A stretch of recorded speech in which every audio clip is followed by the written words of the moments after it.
you know, God is establishing this relationship with Moses and identifying himself, but at the same time giving Moses a task. And this is what I meant earlier when I said that there's a song that says he's seen the best in me. Because you know, brother Ray, often the time Hmm. we can see the worst in us. And we see Moses did the same thing. You know, when God give us a task, we highlight our or what we deem to be our deficiencies, the areas of where we lack. And even first of all, before I even talk about Moses's his so-called deficiencies or the areas he feel that he's not strong in, let me help you to understand what the Bible said about Moses. By the way, in Acts 7, chapter 7, verse 22, the Bible says, and Moses was instructed in all wisdom of the Egyptians. He had wisdom, y'all, of the Egyptians, and he was mighty in words and in deeds. So the Bible helps us to understand, number one, he had wisdom of the Egyptians, Hmm. and he was mighty in words and in deeds. In other words, God seen the best in him. Like God knew that he was capable of doing the task that God has sent him to do.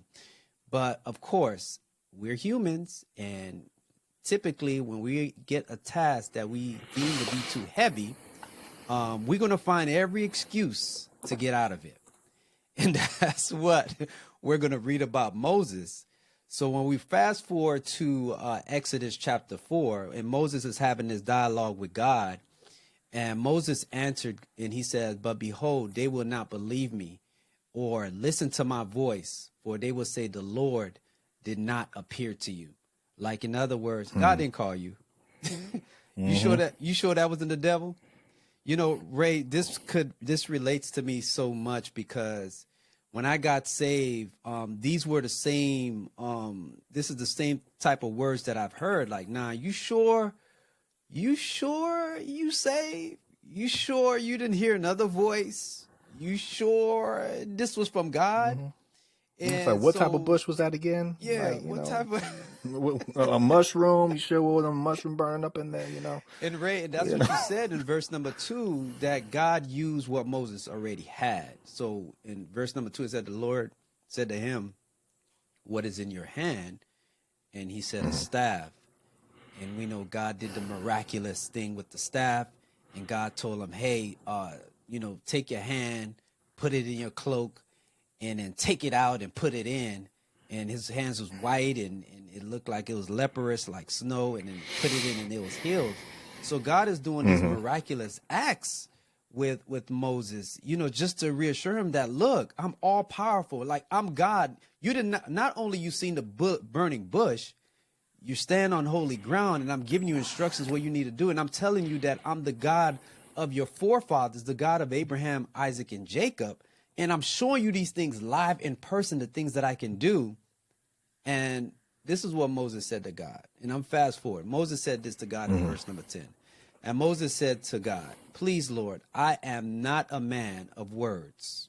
Keep in note what I just said in Acts Hmm. 7:22. He said, I am not a man of words, neither recently nor in the past, nor since you're speaking to your servant, because I am a heavy mouth and of tongue. And Ray, what does your version say in Exodus 4:10? And when you read it, can you please expound on that? Sure. I mean, and Moses said unto the Lord, O my Lord, I am not eloquent, neither heretofore nor since thou hast spoken unto thy servant, but I am slow of speech and slow of tongue. I mean, ironically enough, it's a mute issue, because Moses is a doer. That's why he was called.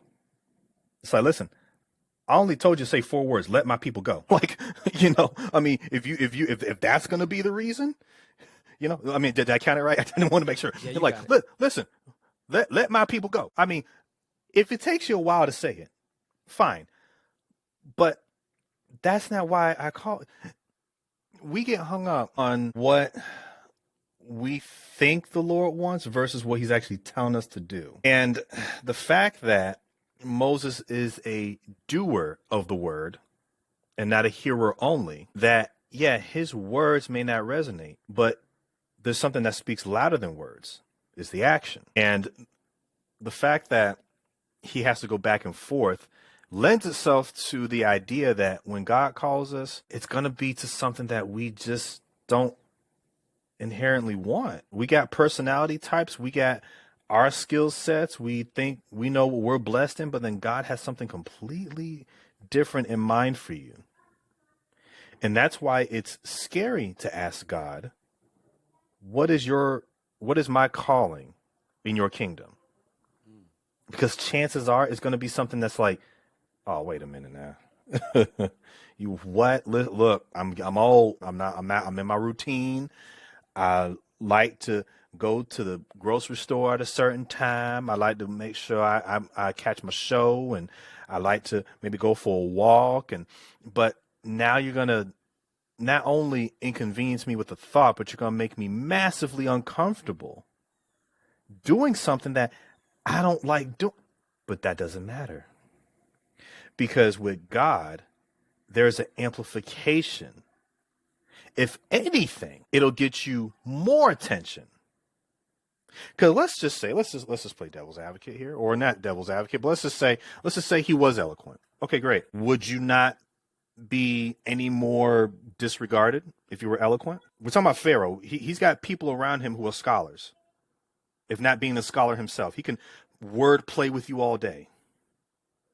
But the fact that you're slow and you're not eloquent almost makes it highlights it. It's like, wait a minute, you know who you're standing in front of, and you ain't got your words together? How did this guy get past? Why am I even listening to you? And then what you're saying is absolutely absurd. It's laughable. It's like, you want me to dissolve my whole company because of an HR issue? You want me to just let everybody go with a bonus and absolutely decimate everything that's been built in my life for generations? What? How? Now it's almost like it's front page news now. It's almost like a Machiavellian thing where it's like, I don't know if you're this dumb or if you're this smart, but you're on my radar now. And that's just one way of looking at it.